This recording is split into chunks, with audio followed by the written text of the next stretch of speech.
Hello and welcome, my friend, to the Minnesota Gardening Podcast. It is, as always, my honor to have you here with us for this quick solo 19th episode about landscape, ecology, and our future plans for Minnesota gardening. But first, I just wanted to catch everybody up and give a little background and history on me as the founder and creator of MinnesotaGardening.com. And so my name is, like I said, Brad Tabke, and I live here in Shakopee, Minnesota with my wife and my two daughters. And Jean just turned 15 and Isla is 10, and they are awesome helpers in the garden, and they're really, really great. So it's a lot of fun to have a family-oriented garden with them. And so we have a rescue dog named Scout and some backyard chickens, and then a bunch of bird friends with all of our bird feeders.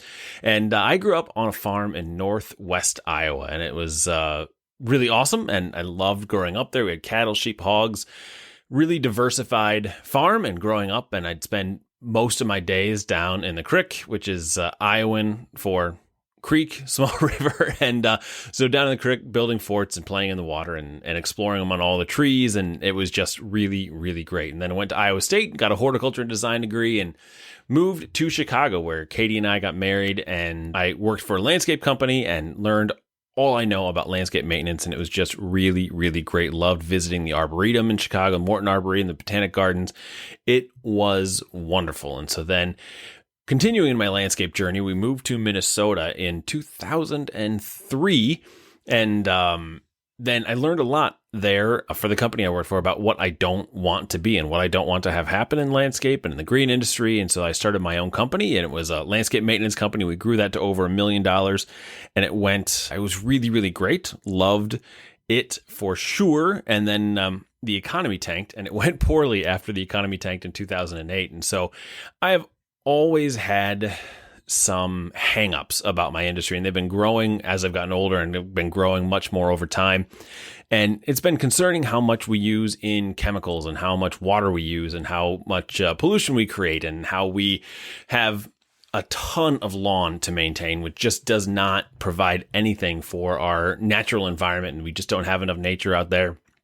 And I never really took the time to explore and figure out why I felt that way. Do you feel that way ever? Do you feel like you just haven't taken the time to think through things? And so I always felt like my thoughts were in pieces and never really connected to a whole. Whereas composting, but not necessarily using it as well. We'd start a garden, and we'd have vegetables growing, but we wouldn't always harvest them as well as we could. And we were feeding birds, but not growing natives to have caterpillars for those bird friends. And it was just a lot of disparate pieces that haven't really all come together until recently. And so I was doing consulting in the real estate industry, and mostly left the green industry and didn't really focus on gardening a ton for quite a while.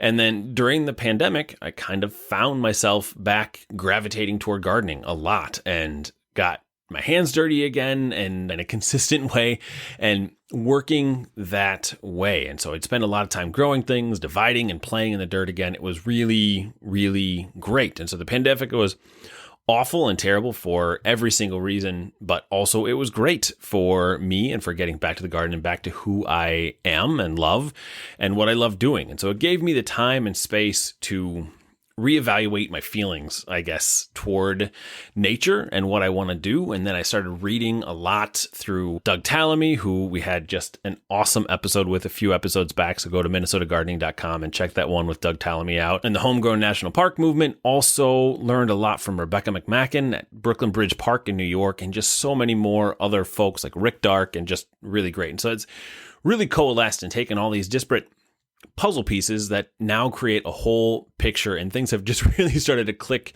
for me. And so last spring I started Minnesota Gardening, and absolutely love teaching and sharing, and especially about gardening and trees. And so it's been wonderful. I had a couple friends who were asking some questions on Facebook, and said that I was like, why are you asking questions on Facebook? Just text me and ask me about your landscape and gardening questions. And they said they just didn't feel right about it. It's like asking a doctor at a party about some rash you've got and that kind of thing. So they just didn't want to do that. And so we came up with the Minnesota Gardening Club, and that has really grown into Minnesota Gardening. So thanks everybody who is a member of the Minnesota Gardening Club. as well as thanks to everybody who just participates and participates at minnesotagardening.com. So it's really, really awesome. And so it has been wonderful. It's been a learning process for me. We're nearly a year old now. I've learned a lot about what people want and how I want to structure my time around Minnesota gardening and do other things that are going on in my life.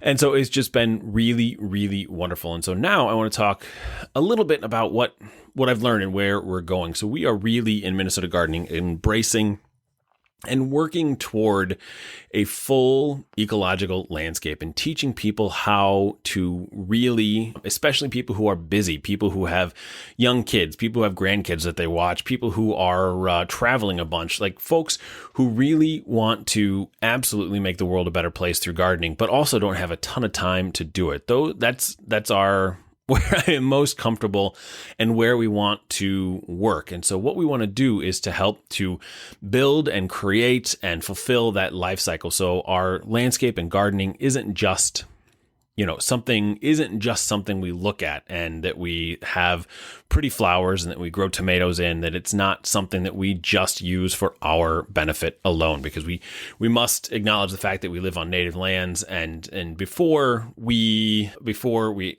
owned land and before we had settlements here and that kind of thing, that land was available for all. And so it was foraging and it was a lot of really working together to get things done. And we have to get back to some of that ethic in our landscape and gardening. So we need to make sure that each one of us is embracing our responsibilities and embracing what we have going on with our little piece of this earth to not only support our families and make our landscapes look pretty and gorgeous and that kind of thing, but also to provide for everyone around us and to be part of that larger ecosystem where we are planting more native plants, where we're removing the invasive things, where we are reducing our use of non-native plants that can be gorgeous, but also don't do a lot for our greater whole. And so those are the kinds of things that we are going to be working on, and ways that we can, through landscape and gardening, reduce the use of,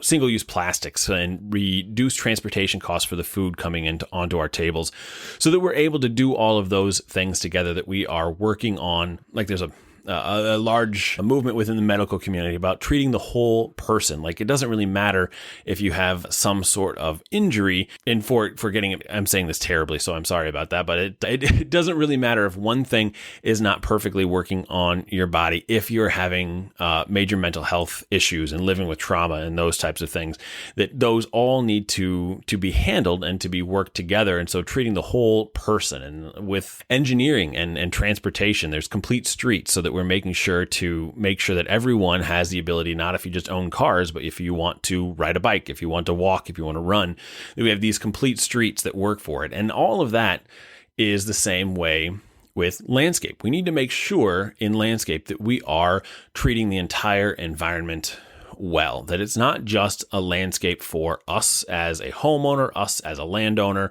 whatever that may be on our piece of this earth, that we are working for everyone together. And so those are the things that we are going to be focusing on and working on in Minnesota gardening. And so with that, we are embracing Minnesota, but also upper Midwest. So we are focused very clearly on upper Midwest gardening, so that we have things that are focused to these 3, 4, 5 hardiness zones 3 through 5 in the Midwest area. So we're going to have information for everybody. So it's through North Dakota, South Dakota, Wisconsin, but it will all absolutely continue to work for Minnesota and making sure that we're getting good things done here. So it's going to be accessible content that people will be able to use, that are coming at things really quickly, don't have much time, but just want to listen to a quick podcast while they're out driving to pick up kids or whatever that may be.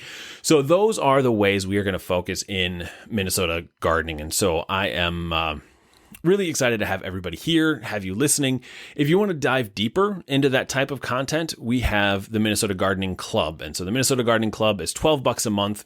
It opens up once a quarter. So we're also embracing our seasonality that we have here in Minnesota and the upper Midwest. And so our spring season, meteorological spring season starts on Tuesday. It's hard to believe, but Tuesday is the first day of spring. And so each first day of the season, we're going to have the Minnesota Gardening Club open for 1 week. So March 1st, June 1st, September 1st, December 1st, the club will be open for 1 week for new members to join. And so I hope that you join us at that point. And so we have a lot of tips and a lot of work that is just specifically for the Minnesota Gardening Club members. So it is weekly tasks and topics so that people can learn what to do and know how to take care of things that way. So there's a new thing each week for folks. We have monthly meetings. We also have events and different things. So it's a really great way for you to stay on top of your gardening and get things done. And so it's a really good way to do that. So I highly encourage you to join our awesome group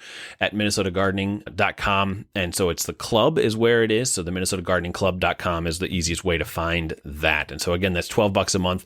It's just going to be open for 1 week, March 1st through the 8th. And so I hope you join us during that time because we're going to have a lot of great things planned for this spring. So next thing I just want to make sure everybody knows is that next week, we are switching our podcast format up. So we have been having weekly podcast episodes, which have been awesome. And you guys have been listening to a ton of them. It's been just gratifying and wonderful to have you here with us. I hope you are, and evidently you are getting a lot out of the content because it is growing and it is just absolutely wonderful. So thanks again for being here. No matter what level you are, participating at, it's awesome to have you here with us. And so next week, however, we release 9 episodes. We are changing to a seasonal format for the Minnesota Gardening Podcast, and it is 9 episodes next week. And so what we want to do is take these seasons. So this will be the second season of the Minnesota Gardening Podcast. And so take these seasons